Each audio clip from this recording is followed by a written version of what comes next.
bridge. Once upon a time in a quiet countryside, two brothers lived as neighbors on adjoining farms. For years their lives were intertwined. They worked the land together, shared tools, and supported each other through thick and thin. Their bond was unshakable, or so it seemed.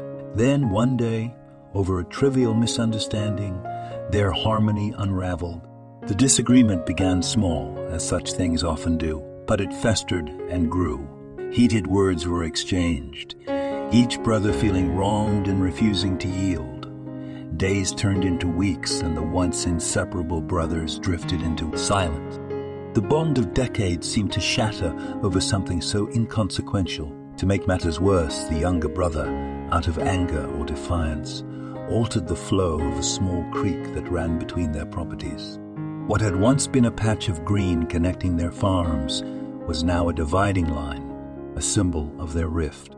One morning, there was a knock on the older brother's door. He opened it to find an old carpenter standing there with a worn toolbox in hand. The carpenter smiled and said, "I'm a handyman, sir. Do you have any work for me?"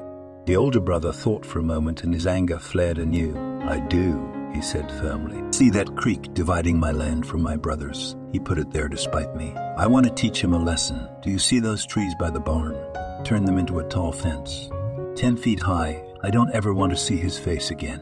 The carpenter paused, then nodded slowly. "I see," he said, his tone neutral. The farmer helped him gather tools and materials, then left for the day to run some errands. When the older brother returned in the evening, he was eager to see the imposing fence he had envisioned. But when he reached the creek, his jaw dropped. His heart skipped a beat. Instead of a fence, there stood a beautiful bridge, a masterpiece of craftsmanship. The bridge arched gracefully over the creek, its hand-carved banister gleaming in the golden light of dusk.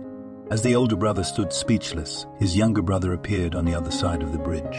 Seeing the structure, the younger brother's expression softened, and his eyes filled with emotion. Without hesitation, he crossed the bridge, arms outstretched. "After all I've said and done, you built a bridge," he said, his voice trembling. The two brothers embraced, the pain of their quarrel melting away in that single moment of reconciliation. Meanwhile, the old carpenter quietly packed his tools and began to leave. The brothers turned to him, gratitude shining in their eyes. "Please," they said, "stay for a while. There's more we'd like you to fix." The carpenter smiled kindly and replied, "I'd love to stay, but I have many more bridges to build elsewhere."